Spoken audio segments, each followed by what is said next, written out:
Hi friends, ನಾನು ನಿಮ್ಮ ಸೌಮ್ಯ. ದಿವಸಗೌರಿ ಪೂಜೆ ಹಿಂದಿನ ದಿನದ ಲಾಗ್.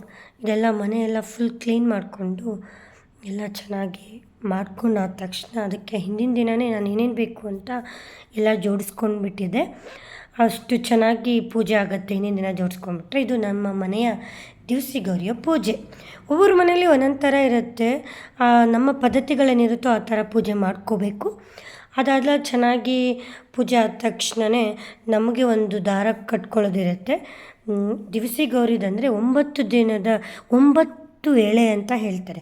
9 ಎಲೆ, 9 ಅಡಿಕೆ, 9 ಎಳೆ ದಾರ, ನನಗೆ ಮತ್ತು ದೇವರಿಗೆ 9 ಎಳೆಯ ಗೆಜ್ಜೆ ವಸ್ತ್ರ, ಆ ಥರನ್ನೆಲ್ಲ ಇಟ್ಕೊಂಡು ಪೂಜೆ ಮಾಡಬೇಕು.